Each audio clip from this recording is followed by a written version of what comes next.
Hello, ladies and gentlemen, and welcome back for a Thursday edition of the Steel City Sports Report, where we talk everything Steelers, Penguins, and Pirates.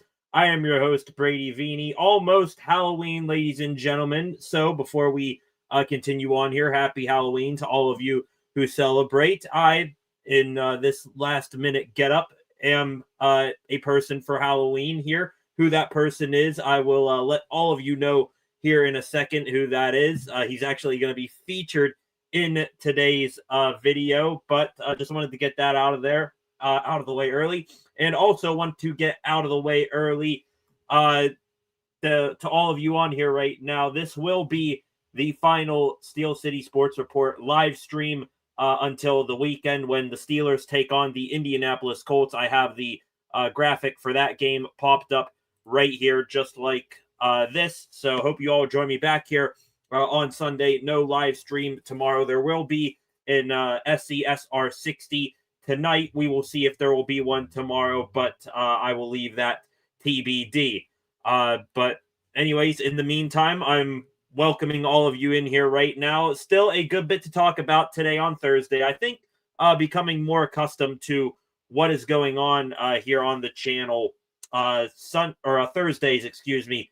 They have been one of the more slower days for news in the Pittsburgh sports cycle, but today that is not the case. We got some Pittsburgh Steelers to talk about. We will start off with that here in a minute, talking about who is to blame the most for what is going on right now with this defense that is one of the worst in the National Football League. Quite crazy to say that, as just a couple of months ago, we all would have predicted that this team would be up near the top with how much money they are investing on that side of the ball. Who is to blame? We got a couple of ideas on that today.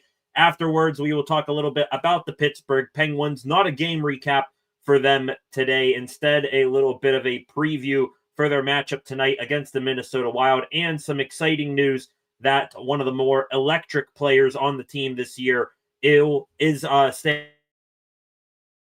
And then after that, we will get into a little bit of Pittsburgh Pirates talk. Reason why I'm wearing all Pirate gear here today. All of that and much more coming on in the show here today. First thing is first, if you are new here, welcome to the live stream. And I would appreciate it very, very much if you subscribe to the channel and turn on notifications so that you never miss a thing here on the channel. Also, go give this live stream a like. Share it so we can get more viewers in here, and leave a comment. Excuse me. Damn, fall season is upon us. Go leave a comment in the comments section. Any thoughts, questions, opinions, ideas that you may have, feel free to get those in there. I like popping them up on the screen at a moment's notice, just like this. And we start there with our first commenter of the evening, that being THP. Cowboys say, hold my beer. You're talking about for the worst defense in the entire NFL. Ain't it kind of crazy there, THP, how both of our defensive needs are guys that we traded away on that side of the ball, at least. I think it's quite fair to say, and you can argue with yourself whether Kyle Duggar is that solution or not. The Steelers on defense, as of a couple of days ago, their biggest need on defense was maybe another safety, because no Deshaun Elliott, he's out with injury. And then the trio of Juan Thornhill, Jabril Peppers, and Chuck Clark, those guys have been really, really disappointing. So they went out and they got Kyle Duggar. Maybe that solved that issue. Who knows? And then as for the Cowboys, ain't their biggest need edge rusher right now? Thought you guys had an edge rusher. I could have swore that you had a really, really good one. And then for some reason, you didn't want to pay him and you ended up trading him to one of your worst foes. So, who knows what that's all about there. But we'll see what happens. I think UTHP, I hope you're not one of those really crazy Cowboys fans where, you're super, super locked in on getting Max Crosby or Trey Hendrickson, something that's like totally unrealistic. Instead, settle for your Jermaine Johnson from the Jets and have a nice day from there. Right here is your needs: edge, linebacker, DB, and they're going to try a deal with Diggs. Irony. So That's Trevon Diggs, who they got who they're dealing with. Isn't he like hurt all the time? We talk about, injuries on here all the time. Like, isn't he always hurt too? So that's kind of crazy that they're trying to get a deal done with him. All pipe dreams that you say there, THP. Welcome in here. I am excited to see Derek Harmon and YA Black on the field together. They have no choice but to put him at nose tackle. Know that now that Daniel Akwale is hurt, that's like one of the lesser talked about things, like the difference between preseason and regular season. Where the hell has YA Black been? Like, he has been completely and totally like forgotten about. I mean, yeah, he played a little bit in week 1, but when he's out there, he hasn't been noticeable. And honestly, since Derek Harmon came back, I haven't really, paid attention to see if he's out there. So I thought that was, real crazy. Such high hopes for him. YA Black, we thought, just knowing what Derek Harmon can do without, playing all that much in preseason and, knowing and seeing what YA Black did in the preseason, we thought, oh boy, these two guys, they are going to be a hell of a duo. Omar Khan hit 2 home runs on those picks, one in the first, one in the 5th, but it's been nothing on him beyond then. I hope he does get a chance now with Daniel Akwale out, and I hope he takes advantage of it. If not, I guess get ready to see a lot of Azezi Otomewo or however you pronounce his name. I don't mean that as any disrespect to him at all. 5 of you in here right now. Welcome to the live stream. Keep those comments rolling in here. Took off those glasses. They are really doing a number on my eyes right now. Anyways, like I said, we are going to start off the day today talking about guys like Derek Harmon and YA Black and Daniel Akwale. Most importantly, the Pittsburgh Steelers defense. Matter of fact, hang on, let me get this graphic up here.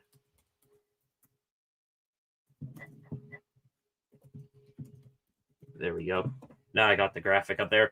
Steelers defense, who's to blame? Really, like I just mentioned, this defense for the Pittsburgh Steelers, pretty bad to start this year. They are one of the worst teams in defending the pass. I actually think they're dead last, 32 out of 32, and stopping the run, it ain't much better there. And check out this stat here from Matt Williamson, not the one that you see on your screen right now. Matt Williamson, love the work that he does for Steelers Nation Radio and all the other various outlets he does work for. 47% of the Steelers' points allowed this season have come in the fourth quarter of games. Talk about paying, not just having a $160 million defense. Isn't that $160 million defense, supposed to be, it at its best when the game is on the line and you got tons and tons of, their backs are against the wall. You're paying these guys big money. They should be able to make a big stop when it matters most. Instead, 47% of the Steelers' points scored against this year have been in the fourth quarter. That is absolutely terrible, and someone has to be to blame for what is going on with this defense. Who it is, we have bounced back and forth between that for about, a solid 2 weeks now. Well, today, we might have finally gotten an answer, or at least somewhat of one. The Steelers coordinators spoke today. Defensive coordinator Teryl Austin, offensive coordinator Arthur Smith, and a couple of players as well. Starting here with what defensive coordinator Teryl Austin said today. One of our main questions was, all right, this defense, I mean, they're bad play, but also they're bad, before the play as well. They cannot get set up in the right plays. There's constant broken coverages. There's, guys not even within 10 yards of a receiver when he catches the ball. Who's to blame for all of that and the play calling and all that? Teryl Austin today, not sure if you want to believe him here or not, but he confirmed today that he is the play caller on the Steelers defense, saying, I'm calling it, and if Mike wants to call it, he calls it. That's how we roll. So basically he's saying, I'm the guy who's in charge of all this, but if Tolman wants to come in, he'll overrule me. I got to wonder, where else in the league do you really see that on the defensive side of the ball? I know Mike Tomlin, he's the defensive guy here, but this just makes it even murkier for me who's really to blame for how this defense has performing. Yeah, you can put, blame on the players. Actually, a player on the Steelers did that today. But, you know, does this, is this where the miscommunications and all that stems from? Of course, Teryl Austin, he's the guy talking into Patrick Queen's ear to get the play out there. But when he says, when Mike wants to call it, he calls it. Is that like a game of telephone then, where Tomlin's telling Austin, hey, I want to do this, and then Austin really quickly needs to, get something in there, and then, it's like you say one thing, it goes to the next person, then to the next, and then that's where it gets all jumbled up. I don't really know, but this is really getting annoying. I want, at this point, the defense can't get any worse than what it has been, especially in the past 2 weeks. Have one guy, at least for one game, come out and say it. Today, this is going to be Teryl Austin's show. Mike, you stand over there, do your own thing. Austin, it's your defense today. Let's see what you got. Then we'll see how the defense goes out there, perform, see if things get better or if they get worse, even though it's kind of hard to do that. Or another week, say, hey, Mike, you always have that little play card in your hand on the sideline, and you got your headset on. I know you're listening into the plays, but, why don't you do the talking for once? Tell them what you want there. Say, let's do this here. Direct line of communication to Patrick Queen. I want to see that, because this whole thing here just, I think, is either Austin, covering for Tomlin because his scheme is under fire and continuing to be a yes man, or it just, to me confirms that, he can, make his plays, but then Tomlin can come in and clip his wings at any moment. I want to know what you guys think on this. So this whole idea that, let's just have one guy, one game, who's really to blame here? Who's calling the shots? It's both of them. And I think that's where, you get two guys, I'm sure at multiple points in that game, what Austin wants to do and what Tomlin wants to do are two different things. And that's where, you get the defense being indecisive and confused, and what leads to other offenses taking advantage of that. So I just want to know what you guys think on this. Teryl Austin said that Tomlin, he's also, unsurprisingly, a part of defensive game planning. He's in all the defensive meetings throughout the week. And he says, nothing is going to change in that aspect either, which, I'm all right with, because, Tomlin, he's a psycho like that, wants to be involved on everything. However, just please, for once, so we can put out the way, is it the play caller? Is it the players? Is it the scheme? Just let Austin do his thing. I can't believe I'm saying that, because a bunch of people want him fired, but let's not have, you guys saying, oh, we're all involved to this together, because you're all not going to, go away and, get to the root of the real issue. If you got one guy doing one thing, one guy doing another thing, whole blame can't be put on one person, and we can't diagnose the problem more clearly. So I just want to know, what the hell is going on there? Who's really, how many times is Mike chiming in on Teryl Austin and all that? Just really, really getting annoying on that side of the ball.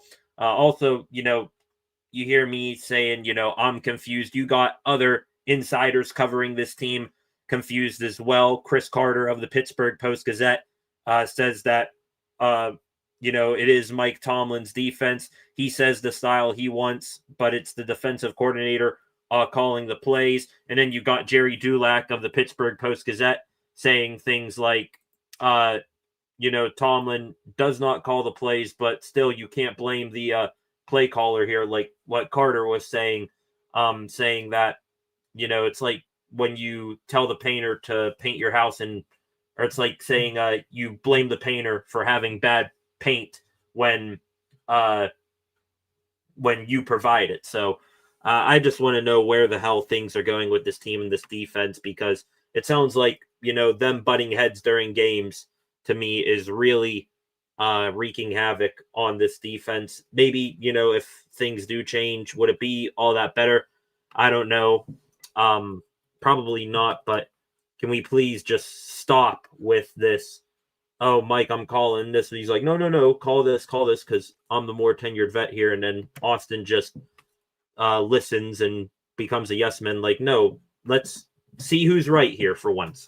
I want Teryl Austin to call the whole game without any or very, very little talk about or input from Tomlin. And let's get to the bottom of this here because, I mean, come on, it's getting old now. Anyways, moving away from the defensive side of the ball, you guys can feel free to keep getting your thoughts in there. As a matter of fact, before we continue on here, let's go to those thoughts right here. If they are going to play press man coverage, it better be JPJ and Corey Trice at outside corner. Well, JPJ, definitely yes. I mean, is there really any other way of defense that Joey Porter Jr. can play other than press coverage? I mean, if he's playing way off the ball, that's, I think, when he gets even more handsy than he already is. And Corey Trice, he going to see the field? Who the hell knows? Because we're going to get to the injury report here in a second. Trice returned to practice yesterday, and yeah, you can probably guess where he is today. Also, they have the speed to run with the Colts wide receivers. I mean, yeah, is there really a big burner at wide receiver for the Colts? I know they still got Michael Pittman there, and A.D. Mitchell, he's a real burner there, but Josh Downs, we'll see if he plays, and Alec Pierce. They are, I think from the outside looking in, a bigger set of receivers, so that might be able to play into the advantage of the Steelers and their big corners they got, Ramsey, Porter, those types of guys. But in terms of a foot race, even though I don't think there's too many burners at that wide receiver spot on the Colts, 34-year-old Darius Slay, 31-year-old Jalen Ramsey, I'm not going to put those guys in a foot race all that much with those guys, no matter who the wide receiver is at this point in their careers. You put Ramsey at free safety. I think that's where he's been playing in the Steelers' base defense. I think they have been going with JPJ and Darius Slay as the outside corners, and then Ramsey has been playing some safety. He's been rotating all around there. Do you maybe, stick him at one spot to lighten his load because he's been struggling lately? I don't know, but that is where he's been playing a bunch in the base setting of the defense. And then THP here, Pittman really definitely isn't a burner. Yeah, I mean, he's 6'1", 6'2", something like that. Pittman is. I think he's a bigger guy. Alec Pierce is a bigger guy. I think really their only burner is it A.D. Mitchell that I'm thinking of that has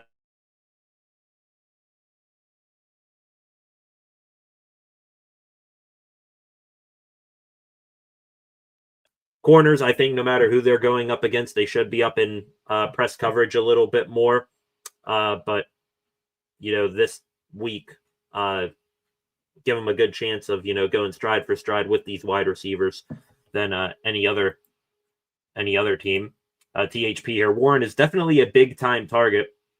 Wouldn't have minded Dallas taking him and try to do the Patriots 2 tight end thing, i.e. Gronk and Hernandez. Yeah, he's probably the weapon. Well, second to Jonathan Taylor, of course, best running back in the NFL. Tyler Warren, he definitely scares me. The Steelers, doesn't matter if it's Hunter Henry or Tucker Kraft, the Steelers, they've been giving up a lot of yardage over the middle of the field to these tight ends, and Tyler Warren, who just seamlessly transitioning from college to pro ball, he might be offensive rookie of the year. I'm not going to lie there. But yeah, he definitely worries me. He is going to definitely be a big time target. And dare I say, you just had one person up there say put Ramsey at free safety. I'd put him in the slot on Warren all day. Ramsey, a bigger guy, not afraid to tackle. You got to fight fire with fire here against the monster Tyler Warren. And Daniel Jones, when he gets into trouble, he's going to go to that kid as his safety blanket there. So, Tyler Warren, he really, really, really worries me. And honestly, you said you hope the Cowboys would have taken him. I mean, imagine the Chicago Bears right now. They took Colston Loveland over Tyler Warren, and I think Loveland now just this past weekend finally got some starters reps, and it took Cole Kmet.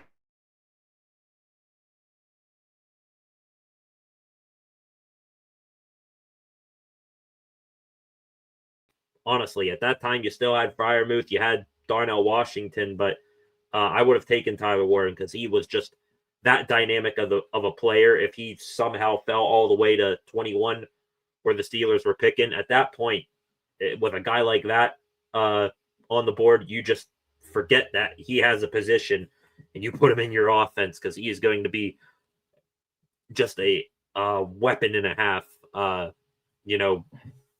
More than anything else, more than just a pure tight end. Slay is a zone corner now. They going to put Peyton Wilson on Tyler Warren. Ugh. I know Peyton Wilson had his whole spiel in the offseason that I'm the best coverage linebacker in the NFL. That really worries me. There is no linebacker that I'm going to trust in pass coverage right now. I mean, jeez. Peyton Wilson on Tyler Warren, that's going to worry the hell out of me, I'll tell you that much. I more wouldn't have minded BC. We lacked playmakers, and he can block. Who's BC? I more wouldn't have minded because we lacked playmakers. Oh, BC. I thought that was an analogy for a player there. Because, okay. Colts, they really got a good one. And the crazy thing is that they needed a tight end too. So, it's going to be a real issue for the Steelers on Sunday. I'll tell you that much. Anyways, back here to the Steelers today and what is going on. Besides Teryl Austin, offensive coordinator Arthur Smith, he also spoke today, said that the jumbo tight end package that we've all been talking about a bunch, said that if Spencer Anderson will be the starting left guard and Isaac Seumalo cannot play, will the jumbo package still be put out there? Fantastic answer from Arthur Smith. Great question. I'll let the Indy defense figure it out on Sunday. So keeping his cards close to his vest there. Honestly, if it went away just like that when Isaac Seumalo went out against the Packers, I think it's done. You need Seumalo back to make that thing work. I mean, hell, Spencer Anderson, he was even confirmed by Smith as a fifth option on that passing play where he caught it. So if, Spencer Anderson ain't going to be the guy out there being the, jumbo tight end there, then I don't know who will be, honestly. Are you going to put Calvin Anderson out there? Maybe Ryan McCullum, who knows? You activate Andres Pete. I know he has some tackle guard versatility. Do you put him inside and then have, Spencer Anderson do his thing? I don't know. Hopefully it does stay because that's when the Steelers offense has been at its best, that jumbo tight end personnel.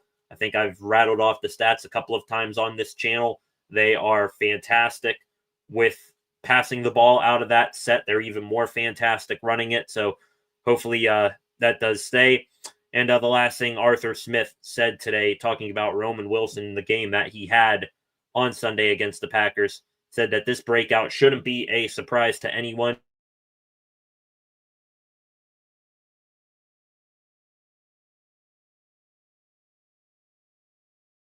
A direct correlation, he said, and he also said it's been good to see it all pay off for the second-year receiver. We've been talking about wide receivers and who the Steelers can add at that position. Between now and the trade deadline, hopefully Roman Wilson and him coming along, regardless of whether the Steelers add a wideout or not, him, getting a bigger role in this offense, continuing to produce, continue to show out what he's been doing here. That will go a long ways into making this offense that much more dangerous. After that, getting into the practice portion of the Steelers day-to-day, got a new look at the new guy, that being Kyle Dugger, former New England Patriot safety. Today, the Steelers announced the trade, so it is official. Kyle Dugger is a Pittsburgh Steeler. He will wear number 29. Dugger, he spoke with the media today for the first time as a Steeler. said that he does feel healthy after the offseason.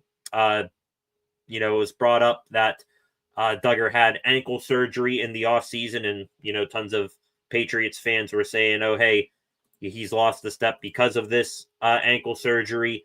You got damaged goods there, so we'll see how that is for Duggar. He did pop up on the Steelers injury report. More on that here in a minute. Duggar also said that he can play free safety or in the box, takes pride in being physical. Sounds a lot like Deshaun Elliott, though I hope he's better than Elliott at a free safety spot. I don't think pass coverage is either of these guys' fortes, so maybe Duggar can, while doing an adequate job of replacing Deshaun Elliott in the running game, maybe he can also, maybe get another pass deflection or something like that in place of Elliott. And the last thing that Duggar said today is that Jabril Peppers is acting as his translator and getting adequated to the Steelers scheme. So the former New England Patriots there, Peppers, who's been here for a couple of weeks now, helping Duggar understand this defense more. Teryl Austin did speak on Duggar, by the way, saying that they are going to try their best to get him up to speed as quickly as possible. The quote here from Austin, we're doing our best to get him ready for us in some capacity. So sounds like Duggar might be thrust into action immediately. But if I had to guess, he'll be on some sort of a snap count or at least a certain package he'll play to start out his Steelers career. Also heard today from Steelers defensive captain Cam Hayward, and this is the second part of who is to blame for this Steelers defense and how woeful they have been thus far.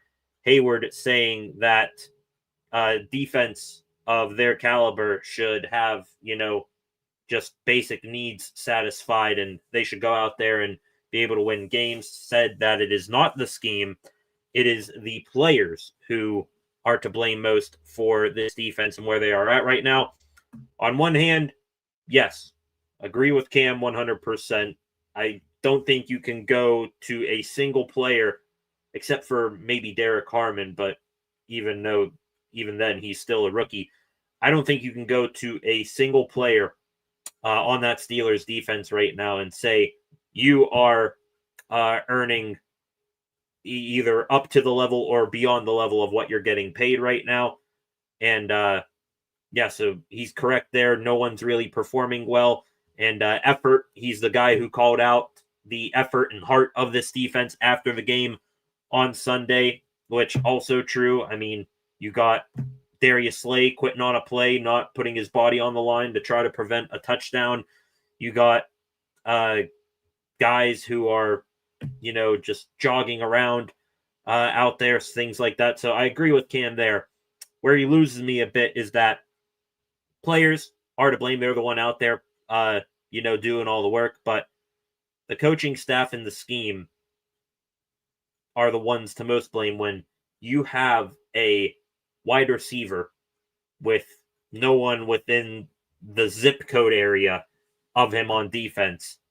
And that has happened again and again and again, and it really looked terrible against the Bengals. So that's where coaching, comes into blame there. Shouldn't take any sort of brainiac going back to that Bengals game where, hey, Jamar Chase, he's been targeted like 14 or 15 times tonight. Maybe we should cover him, double him, triple team him on this one. And then there he is running wide open across the middle of the field. So I do get where you're coming from there, Cam, but other than that, don't really see anything at all. That's really all we heard today from the Steelers and Steelers players. Now, going to get into real quick the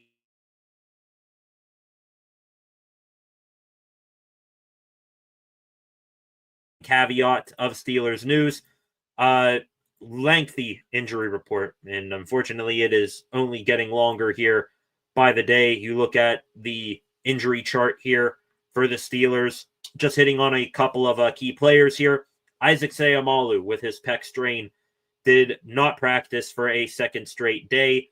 That's kind of expected of him, even though Tomlin said, Sayamalu will start out slow in the week, and we'll see what his availability is like heading into Indy. I don't think he's going to play. I mean, pec injuries, they really worry me, and I've said it on here before.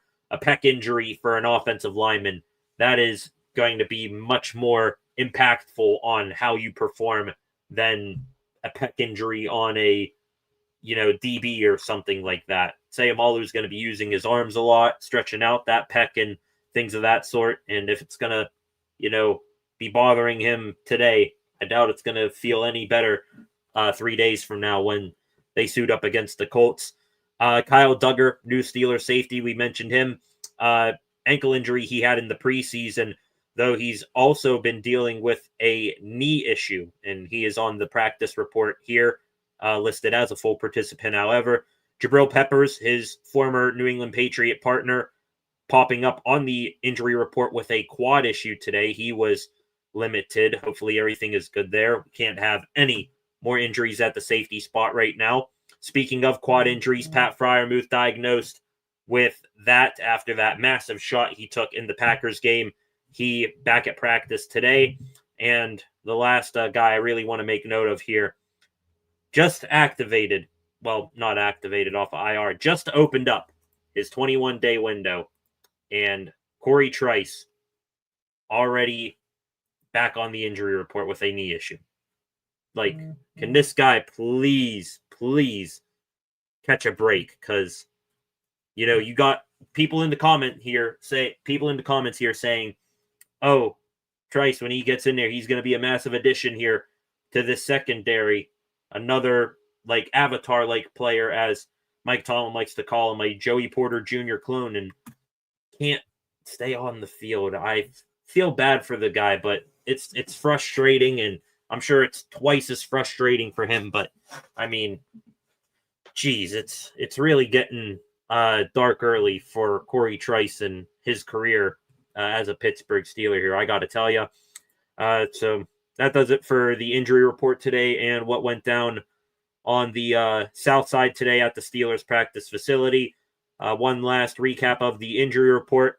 All of these guys did not practice today. Deshaun Elliott, of course. Daniel Ekwale, who is still, for some reason, not put on injured reserve. Isaac Sayamalu, Cole Holcomb with an illness. DK Metcalf and Cam Hayward. Those two gentlemen are resting. And then Darius Slay did not practice today with a personal matter. Hopefully everything is all right with him. Limited participants, Corey Trice with a knee, Jabril Peppers with a quad. I think those two injuries sustained in practice. And center Zach Frazier with a calf injury. That should be nothing to worry about there. Just maintenance on it throughout the week leading into the game, getting him to Sunday. And then the full practice participants on that injury report, Ben Skoranek with a neck injury. Hopefully still everything is all right with him. Neck injuries, very, very serious in football. Kyle Duggar with his knee, of course, Patrick Queen, and then the two guys still waiting to return from IR, still in their 21-day windows, that being rookie quarterback Will Howard and linebacker Malik Harrison with an MCL injury. Okay, ladies and gentlemen, going to continue on with the Pittsburgh sports news of the day here in a minute. Before we do that, back to the comment section real quick. 14 of you in here right now. Welcome to the live stream. Please hit that subscribe button if you have not done so already. Also, happy pre-Halloween, as Flacco points out here. I am in a last-minute costume here real quick. I got these right here. They're a part of the costume. I'll put those on here in a second. Then you'll know exactly who I am today. Just catching up on the comments here, Flacco. Have a feeling we are going to beat the Colts. Are you drinking the Andrew Filipponi juice? Because he came out today and said, I have a good feeling that the Steelers are going to beat the Colts. I said a similar thing to this against the Packers, where the Steelers just got absolutely ran out of the building against the Bengals.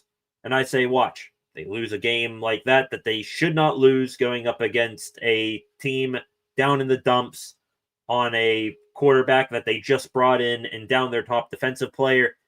I said that the Steelers it wouldn't surprise me if they beat the Packers, after that performance, because that's just what they do. I'm trying not to fall into that trap again this week. I'm trying to think with my head and not with my heart, saying that, Steelers now, when everyone least expects it, they're going to pull out a win against one of the top teams in the NFL. This time, I don't think I'm falling for it. It doesn't matter if it's, Anthony Richardson or Joe Flacco or Daniel Jones or Phillip Rivers. This Indianapolis Colts team scares me. I think Shane Steichen has Mike Tomlin's number. I think he's beaten them in every single head-to-head matchup between those two as head coaches. And this Colts team, they just look to be on a roll right now. Daniel Jones is slinging it. And,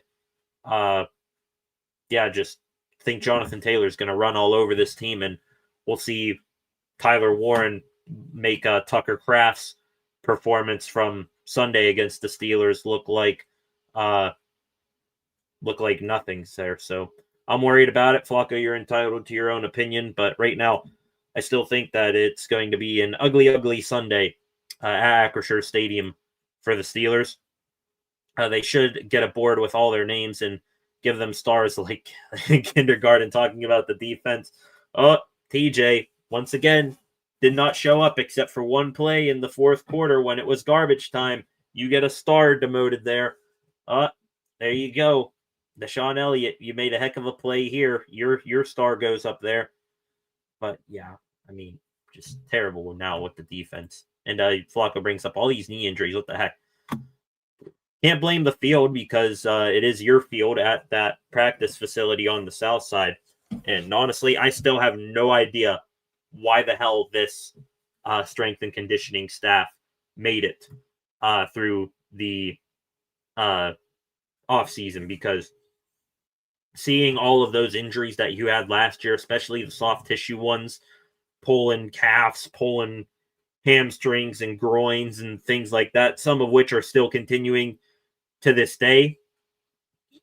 When you have many of the same reoccurring injuries happening over and over and over again to the same guys, at some point it can't be a coincidence, and you got to look at what these guys are doing in practice, what types of treatment and rehab they're getting, because the injury situation ain't getting any better here with the Steelers. Is it to the level of the Baltimore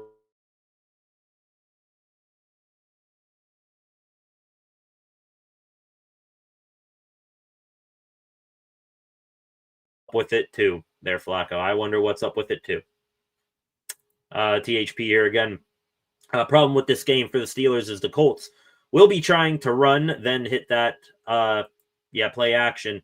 That I think could be the Steelers' demise as well, because we heard leading into the Packers game from everyone inside that building, from coaches to players to the janitor, that they needed to stop the run.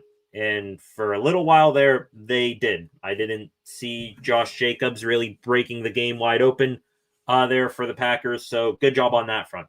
What the issue was is that then they got gashed more and more by the pass as the game went on. And they got at least 2 back-breaking plays given up against, on 3rd and long situations. So, yeah, they definitely could run that play action. Daniel Jones, he can scoot, I think, even more than Jordan Love, and he's pretty mobile.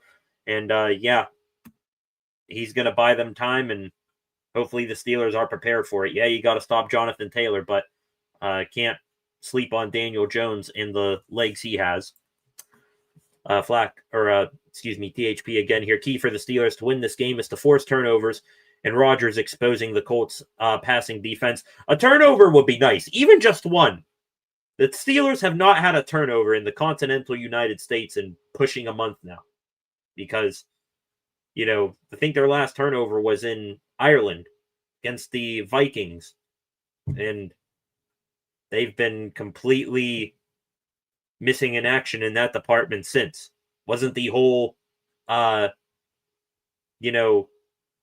main power of this team, of this defense, and the main philosophy that Tomlin puts out there is that we have a turnover culture here. We're going to get the ball at least once or twice a game, and they haven't even come close. It's hard to get turnovers when, you got guys who are leaving the opposition wide open in the middle of the field, and that's where the scheme of it comes in along with the players. So if someone makes a play here on Sunday, I'm going to jump for joy in this room because it'll feel like ages since the last time the Steelers have done something like that.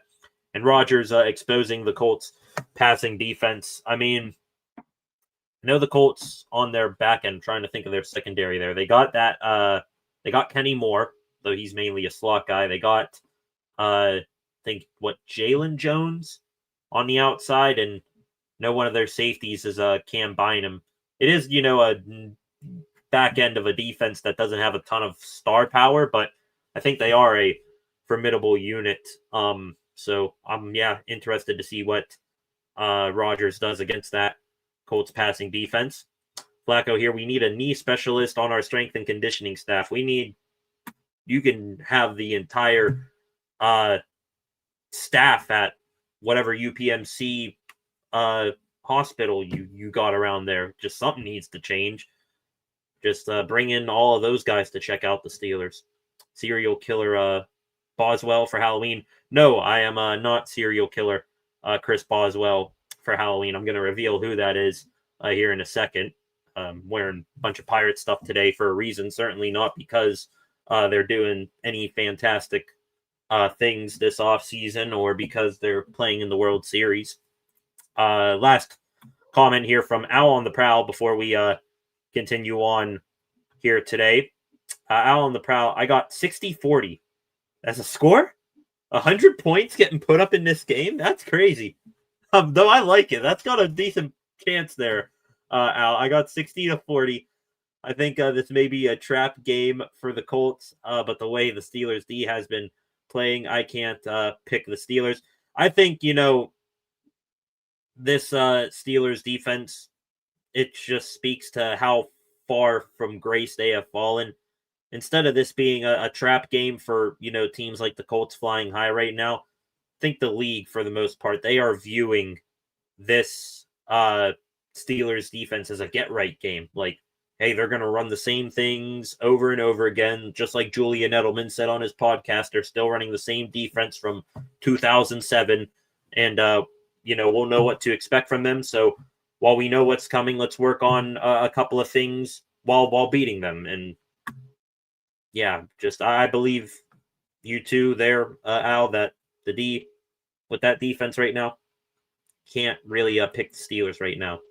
As much as you have in the back of your mind that maybe something crazy happens and the Steelers pull their BS and they pull out one that they shouldn't, but we're going to use our heads on this one. Still need to play like we played New England. Yeah, that performance has been long gone. That defense there.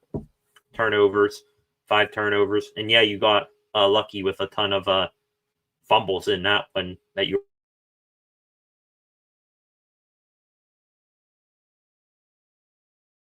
I'd be happy settling for just a, punch out of a running back as he's running through the gap. Knock the ball loose, let it get on the ground. Maybe that builds up a little bit of confidence there. Even if you don't come away with the recovery, just show that you have the ability to, force the play and not just get gashed there. So agree with that, Flacco.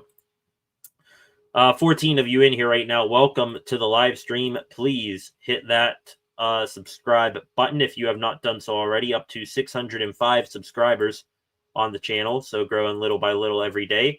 Would appreciate it if you hit that. Pause. Okay.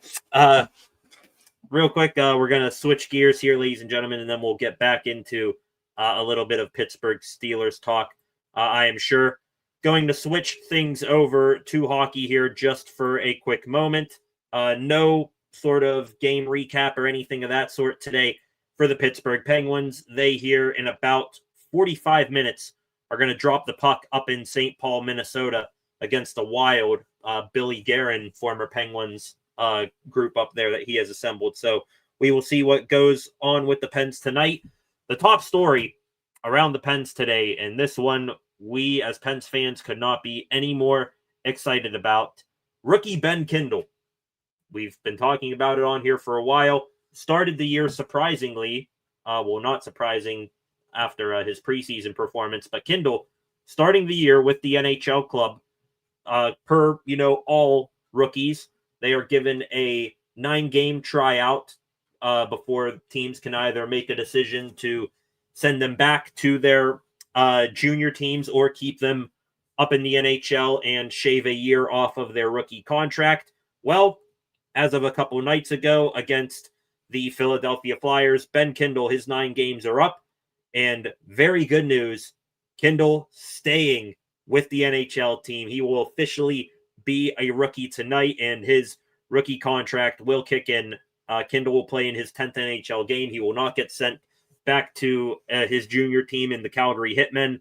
I believe this kid, he has earned it. I mean, I don't have his stats here in front of me. I think he's got maybe 3 or 4 points, something like that. But if you just watch hockey and you love to sit down and diagnose what's going on the ice, you can see that this kid, even though he may still have a little bit to grow into his body, he is the real deal, and he is thinking the game like a 10-year NHL vet. He just has that it thing, that it factor going on upstairs where anytime he touches the puck, he's already thinking 2 steps ahead. He's got eyes in the back of his head, and on top of it, just going back a couple of games here, that goal that he ripped right over the shoulder of Stanley Cup championship winning goaltender Sergei Bobrovsky.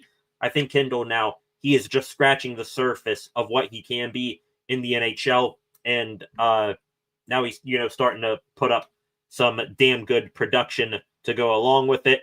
And honestly, seeing that the Pens did this was not just a no-brainer for how Kindel performed in these games, but also a no-brainer because what sort of benefit would you have with him going back to the juniors?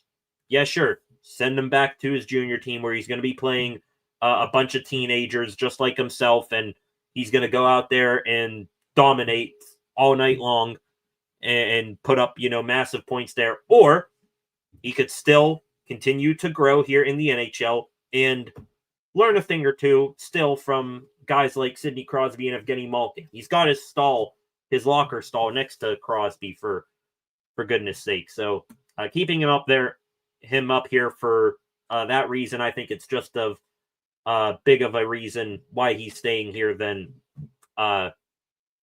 just like, how he's performing. Dan Muse, Penn's head coach, on this decision to keep Kindel, said it's another checkpoint. We're going to continue to evaluate and to work with him using all departments and resources we have to make sure everything we're doing is the best thing for him now and for the future. So high thoughts up and down the food chain there in the Penguins organization on Ben Kindel.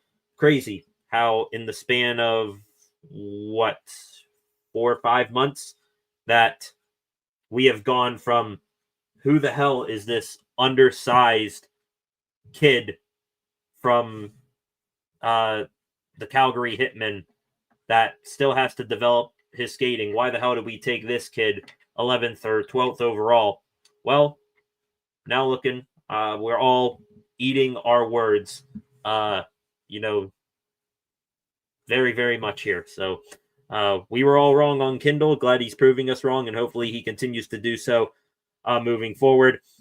Just wrapping up a couple of extra Penguins notes before we get into this game here tonight against the Wild. No changes to the Penguins forward lines this afternoon at the morning skate. Same thing for the defense. Owen Pickering playing on the third pairing still with Matt Dumba, that pairing together a couple of nights ago against the Flyers. That makes me wonder, Harrison Brunick, this will be now his third or second straight game that he's been a healthy scratch. He, like Kindel, a teenager in the midst of his 9-game tryout. He has 7 games played. I wonder if the Pens are waiting for the right matchup to see if, he can show the Pens a little bit more before they have to make that decision. I think he had an all right start to the season, but since then has kind of tapered off. So interesting to see what's going on there. The power play unit tonight for the Penguins. Again, they had this working in practice a couple of days ago. Ben Kindel staying in the NHL. He's going to be on the top power play unit tonight, I think. Erik Karlsson, Sidney Crosby, Evgeny Malkin, Brian Rust, and Kindel, the top power play unit. Kindel filling in for the injured Rickard Rakell. Kevin Hayes, another Penguins forward, been on the shelf a little bit with injury. He participating today in practice and skating in line rushes. And the last note this morning from Dan Muse, Tristan Jarry, Penguins high-paid goaltender, still, I think, in a little bit of a competition with Arturs Shalovs. He will get the start in goal tonight. Okay, ladies and gentlemen, going to get to your comments here real quick before we continue on. Flacco here saying, kid deserves to stay. Absolutely. I mean, just talk about exceeding expectations and then some there for Kindel. Crazy start to his career. I'm sure it's got to be a whirlwind for him, but from the outside here, it looks like he's taking it in stride, going from drafted, fresh out of the draft. All right, now you're heading up to Buffalo for the Prospect Challenge. Now you're on the training camp roster and you're with the starting group. Goes out there, lights it up in preseason. You're on the opening night roster, and now he's going to be here for the rest of the year. And I think that's happening at a higher rate than what I remember growing up seeing. These multiple first-round picks immediately out of the draft getting thrust into the NHL. The game of hockey transitioning to a more younger, fast-paced style of play and grizzled vets. I mean, sure, they're going to latch onto the bottom sixes of teams around the league and all that, but they're getting, I think, shoved out the door quicker. Whether that's the right thing or not, I'm not to say. Also, another comment right here back to the Pittsburgh Steelers and talk like that. Heard that Rooney had a private meeting with Tomlin after the Green Bay loss. I think I did skim past a rumor like that. Have not seen any of the national or local reporters state that. And I'm sure, sometime along this week thus far, if that was true, we would have had one of those local reporters speak on it. I'm sure they would have asked Tomlin something like that passing by. So, I mean, could it be true? Absolutely. I think just like Tomlin, Rooney, even though he's not the most football savvy guy, likes to, have his say or at least, be in the room when football things are going on. Not that he's micromanaging or anything like that, but he does, he doesn't want to be one of those owners that, what do you actually do besides own the team and sit in the press box? I don't think he wants to be any of that there. So could it have happened?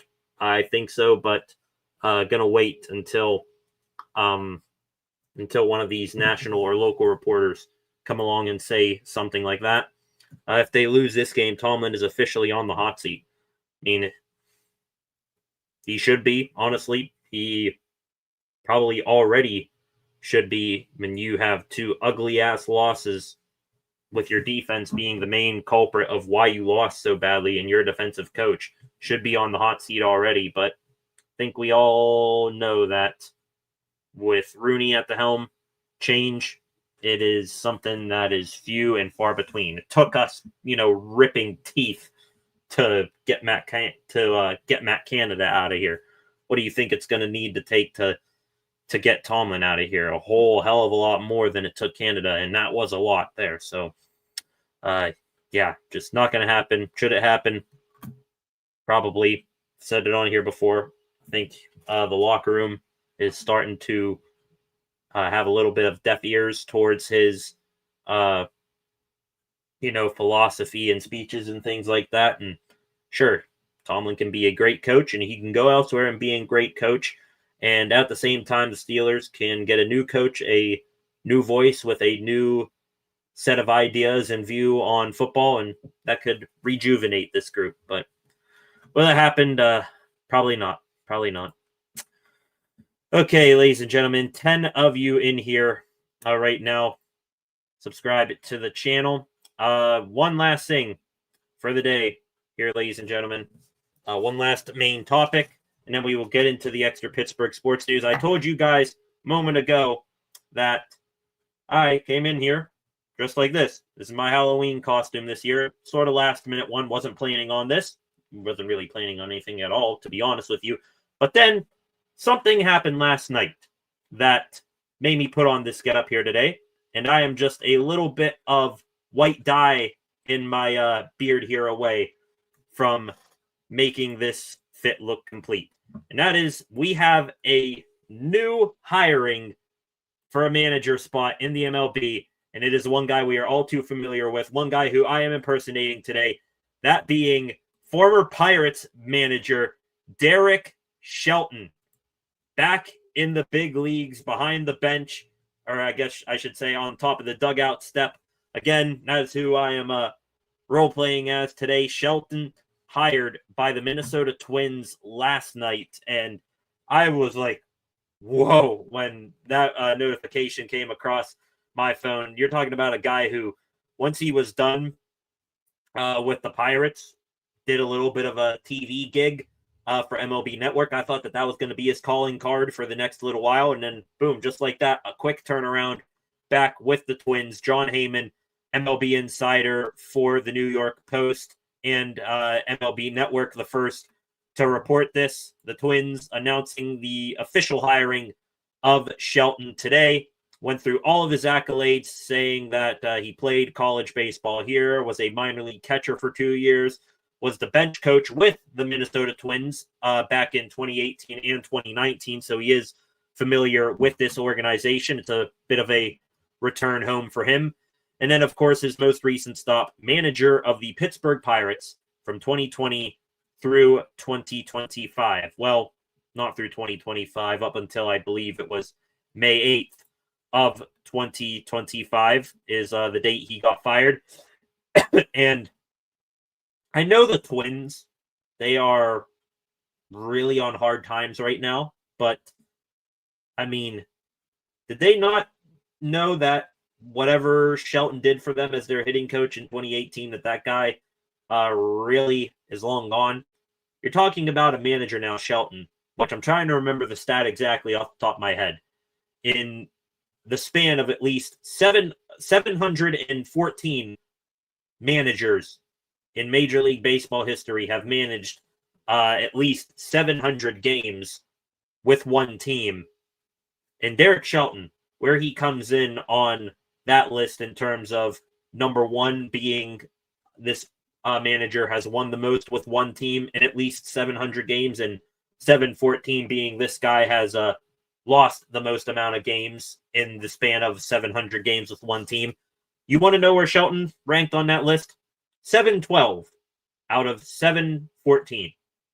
So, kind of crazy that the Twins hired him. Yeah, he was their hitting coach, but did you see the Pirates' bats with him at the helm? I mean, if he was such a good batting coach back then, don't you think that the Pirates would have been just a little bit better with the bats, even though the organization as a whole can't identify a batter if their lives depended on it? So,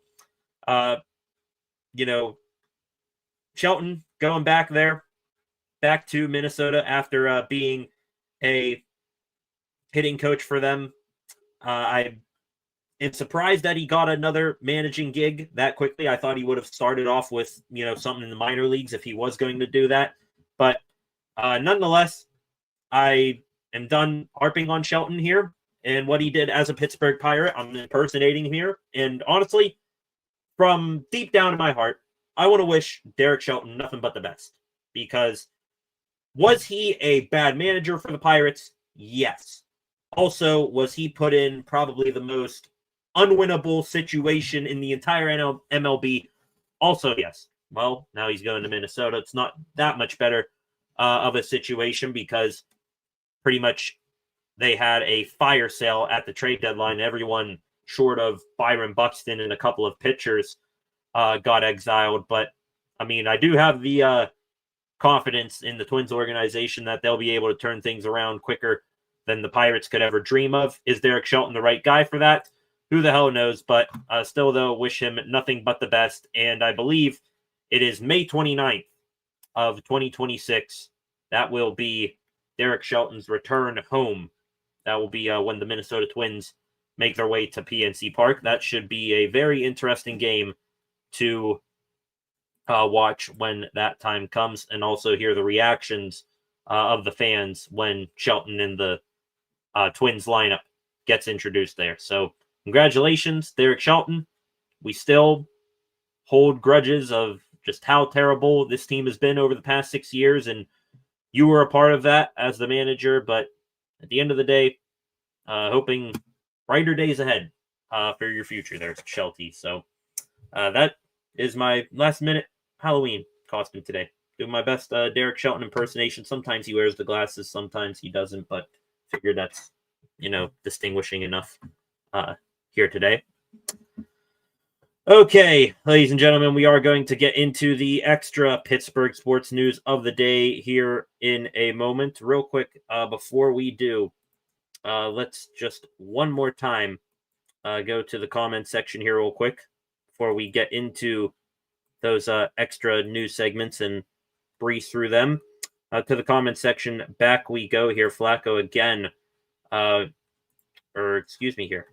Tyrone here. Welcome back, Tyrone. Good to have you here, Flacco. LOL, don't wish for the white beard. I always wanted one, and now my beard is white and can't do nothing about it. Stay young, Brady. I'm trying there. Just a little bit of white powder. It's all I really needed. Hopefully I don't need a Just for Men here soon there on the beard. Yinzer Joe in here. Welcome back, Yinzer Joe. Can Omar Khan trade Tomlin for a wide receiver, or is that a Rooney thing? LOL. Well, to answer the second part of your question first, is that a Rooney thing? Absolutely, because if we remember correctly, back early on in the NFL offseason, the Chicago Bears gave a ring to the Pittsburgh Steelers, and at this time they had fired Matt Eberflus, and they were, doing all of their coaching search work before they hired Ben Johnson. And they gave a call to the Steelers asking what it would take to get Mike Tomlin. And I think it was Art Rooney who picked up the phone and pretty much said no and hung it back up immediately. So I think that is an Art Rooney thing. Did that conversation of trading Tomlin even make it to guys like Omar Khan and all that? I highly doubt it. So, yeah, that is a Rooney thing as long as he's here. I think he and Tomlin are going to be tied at the hip, and the only way that I can see Tomlin leaving, I think Art Rooney is 72 or 73 right now. I don't know, but I believe it was the Chief, Art Rooney. He passed on the Steelers to Dan Rooney when he turned 75 years old. Could we be in for a similar thing when Art turns 75 here in a couple of years? And then maybe Tomlin by then has had all of his fun as a coaching and, makes the decision to go out with this man who has employed him for years and years. Maybe that's the situation then. So I don't know. Tomlin, if Khan could trade Tomlin for a wide receiver, I'm sure some team out there, you'd probably be able to get a solid wide receiver and maybe even a high draft pick out of it too, because for some reason, to everyone else in the league, beyond all of us here, Steelers fans, Tomlin is still his hot commodity. It's kind of crazy, when we look at his track record over the past decade pushing this point. Yinzer Joe again. The Colts played the Dolphins, Titans 2 times, Cardinals, Raiders, and luckily pulled off a field goal win versus the Broncos. I'm not impressed with the Colts. I think they are beatable. I understand that. Honestly, I do. Steelers, though, similar situation. I mean, they played the New York Jets. They're 1-7 for a reason, and somehow the Jets beat the Bengals. And they beat the New England Patriots when everyone on the Patriots team have fumbleitis. They beat Carson Wentz doing his best Prince Harry impersonation over in Ireland. And then they beat Dylan Gabriel and the Cleveland Browns, which the Steelers always own the Browns. And then they lost to Joe Flacco and the Bengals. They lost to Sam Darnold and the Seahawks on their own field. And then now they're coming off of a loss where the defense just got absolutely obliterated again by a legit good team, in my opinion, in the Packers. So Steelers, their track record isn't, all that more impressive than the Colts there. Have two teams played a, average schedule without, facing too many juggernauts up until this point? Yes, but one team is still coming in flying high at 7-1, and one team is 4-3 off of, I think, similar strengths of schedule up until this point.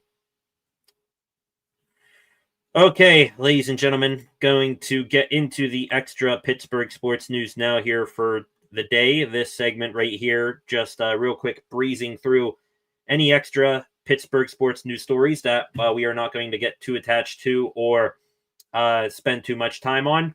Everyone on this channel loves to talk about the wide receiver trade market, and Yinzer Joe, you just brought it up a moment ago. We've been talking ad nauseum on here about, will the Steelers go get Jacoby Myers? Rashid Shaheed would be a nice speedster to add to them. Screw those guys. Let's go get a big fish in Jalen Waddle or Chris Olave. Well, maybe we can add a new wide receiver. And this one, I guess kind of like your, MVSs of the world wouldn't be the most flattering addition. But in terms of getting a project to work on over the next couple of years, this one could interest me. Per Jeremy Fowler of ESPN, Jalen Hyatt, former Tennessee Volunteer, and I believe second or third round draft pick from the Vols, current wide receiver for the New York Giants, he is seeking a fresh start on a new team. He has only 17 yards this season and has only started in 10 games over his 3-year career this far with the New York Giants. So could you maybe slide a 7th round pick or something like that way to get Jalen Hyatt and maybe bring in some guy to bring into camp next year and see what he got? I loved him when he was coming out of Tennessee. Maybe a fresh start here in a much more winning culture, quite honestly, than the New York Giants over the past couple of years. Maybe that will be able to rejuvenate him a little bit. I don't know. Last two extra Steelers news stories here for the day. There's not much extra Pittsburgh news just in general. Surprise, surprise, game announcers for the Colts and Steelers at Acrisure Stadium this weekend. You will be shocked to hear that it is once again Ian Eagle and J.J. Watt with Evan Washburn as the sideline reporter. I do honestly think, though, if you want to get stereotypical here or psychic at all, something like that, Eagle and Watt, when they have been on the call for Steelers games, Steelers have been doing quite well with those guys calling the game. So maybe that's something there. And then the last Pittsburgh Steelers news story here today. Obviously, we covered here on Monday the worker for NBC Sports falling from the top of the Acrisure Stadium scoreboard. We have more information on that, not on the man or his condition. Last we know, he was in critical condition. Hopefully, everything is still, everything will be getting better for him soon here. We do know today, got an update that OSHA investigators, they are on site at Acrisure Stadium, and the 50-foot fall that was originally reported by this worker, they are now saying it was even more than that. It was an estimated 80-foot drop. And the reason he was up there on top of the scoreboard, he was installing a robotics camera for NBC Sports, and also that he was not wearing a harness, which is very, very crazy to think about. So still thoughts and prayers to that gentleman as hopefully he is able to recover and have some semblance of a normal life after all that. Moving now into two extra Pittsburgh Penguins news stories here for the day. We talked a lot about the Pens a moment ago about these young kids. Ben Kindel, Billy Koivunen is on his line. Owen Pickering, Harrison Brunick, mentioned those guys as well. Another young guy who could be a long-term piece of the future for the Pittsburgh Penguins, Rutger McGroarty, played last year at the end of the season in the NHL, was, I think, going to be an instant lock to make the roster out of camp this year. Unfortunately, an injury knocked him out for the entire preseason.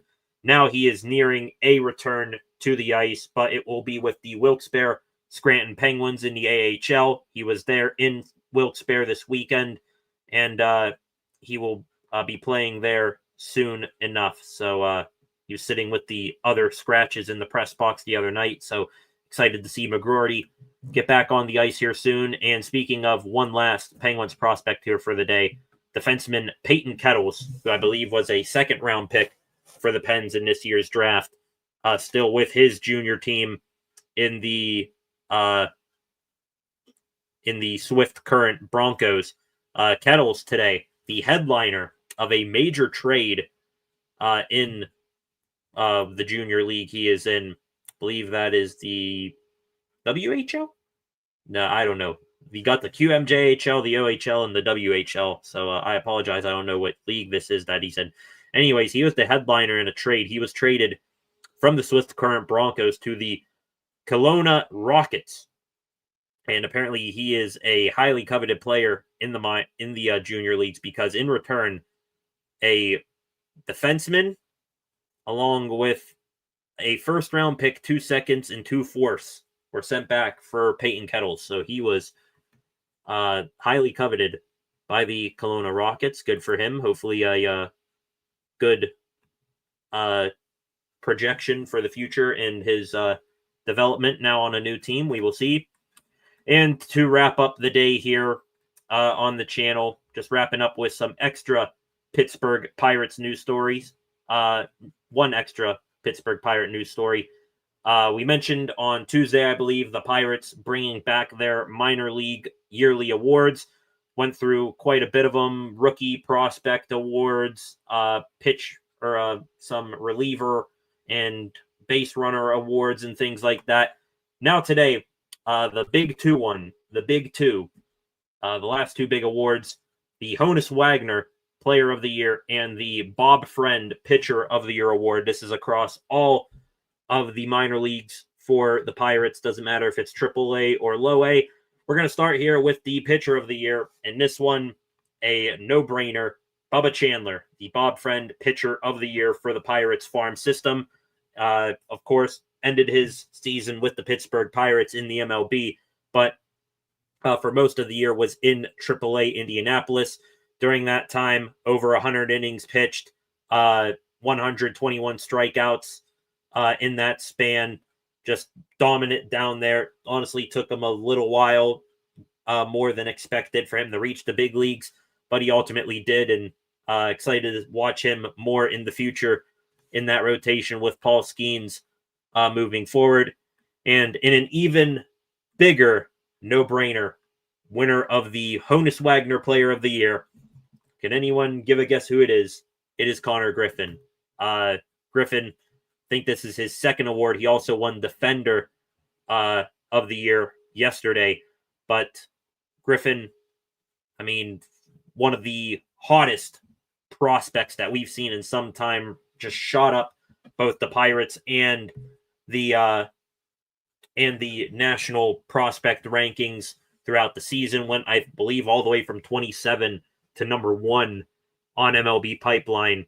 Also won Baseball America's Minor League Player of the Year. First round pick in 2024. Dominated at all 3 levels he played at. Started in, I believe, low A Bradenton.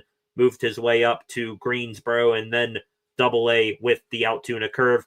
And led the entire Pirates farm system in batting average, runs, hits, RBIs, and stolen bases. So Connor Griffin, he is on the fast track to the big leagues. If I'm the Pirates, I am starting him in AAA next year if he doesn't make the opening day roster right out of spring training, which Cannot rule that out with the way he is performing. Also, you want to talk about how good this kid is? Has anyone been watching the World Series right now? Especially if you watched the game last night. The pitcher for the Toronto Blue Jays, I believe he went 7 innings or something like that and struck out 12 pitchers, or struck out 12 batters. That was Trey Yesavage, the pitcher for the Blue Jays that did that.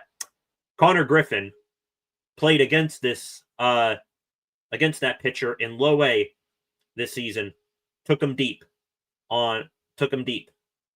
So if you got a pitcher that young dominating like that in a playoff finals game, Griffin, he took that pitcher deep. Please put him in the big league to start the year. You don't really have a shortstop. I mean, you're going to put Jared Triolo there to Band-Aid it right now. I don't mean that as a shot at Tree. You're going to bring in some other past his prime scrap heap player like Isaiah Kiner-Falefa and hope he sticks there for a little bit. Let's get a look at the future right now. Can't be any worse than what you're going to bring in. So let's get Connor Griffin up here. And best thing about this is that Griffin spoke today on winning this award, saying, quote, "I'm going to continue to put my head down and work. I'm not anywhere close to being what I think I can be." That should be terrifying for the league. You got a kid already this good lighting it up in the minor leagues, and he's saying, I'm just, getting started. Look out, MLB, because Connor Griffin, he is on the way. Okay, ladies and gentlemen, I think that is going to wrap things up here for tonight. The extra Pittsburgh sports news here. Just real quick, going to catch up on a couple last few comments from you fine folks before we wrap things up this evening. Yinzer Joe here. "I admit the defense for the Steelers has been Jekyll and Hyde situation, but if they play mediocre and the offense keeps doing what they have been doing, I feel good about a win." Sure, against some teams, yeah, if defense can play mediocre and the offense continues to ball out like they've been doing, I agree. They should be able to win. However, two things. One, a defense making $160 million with a defensive-minded head coach making $19 million, you should be mediocre on your worst days, not absolutely dumpster fire abysmal like what we saw from them over the past 2 games. So that's my one issue. Also, mediocre has kept the Steelers where we have been for pushing a decade now without a playoff win, yet we go 9-8 every year, and then we get absolutely our asses kicked by whatever team we go up against in the playoffs. So mediocre, that is where we have been stuck in for right now. Sure, can they play mediocre every once in a while? Yes. But do they need to be a whole hell of a lot better in record time for us to have any sort of confidence that they're going to win the division still, let alone do good in the playoff game and maybe get a win or two? Yeah. So Jekyll and Hyde, we need to figure out, is it Jekyll all the time or is it Hyde? How do we get, one or the other on a full-time basis? That way we know how to better, identify the issue here. So that's my issue. Thank you for the comment there, Yinzer Joe. And what is going on, Concepts, in here to wrap things up here for the evening. Welcome back, Concepts. I think that's going to wrap it up here, ladies and gentlemen. And I do want to put out there a public service announcement one more time. No live stream tomorrow. So any sort of analysis on the Penguins game here tonight, we will wait till Monday or maybe Sunday a little bit during the Colts game to get that. Also, we will break down the final injury report for the Steelers and Colts before the game on Sunday. We always do that in pregame festivities. So I hope you guys join me back here then. But no live stream tomorrow night. Highly doubt that there will be an SCSR 60. If there would be, it would be earlier than usual in the day. And just letting you guys know, no live stream tomorrow. But come back here on Sunday. That is when we will be live again for Steelers and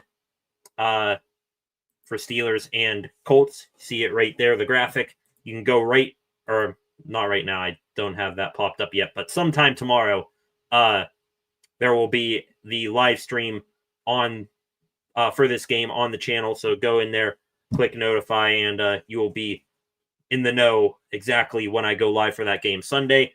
And that is going to do things.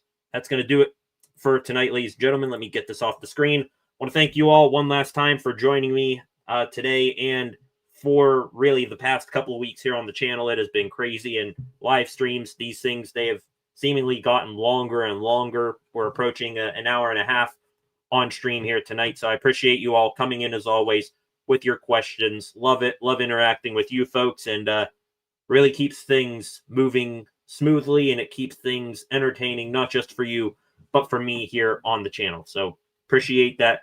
Thank you. And on behalf of myself and Derek Shelton, thank you for joining me here tonight. One final time, please subscribe to the channel and turn on notifications so that you never miss a thing here on the channel. Also, like this live stream, share this live stream. Go ahead and leave a comment after the fact. I will always catch up with those and give it a like, maybe give you guys a response as well. And of course, also go check out the channel at Steel City SR on Facebook, Instagram, and X, and come back later tonight for SCSR 60. Thank you all. See you guys back here on Sunday for Steelers and Colts. Have a good rest of your Thursday night. Peace. Enjoy Halloween tomorrow. Happy Halloween.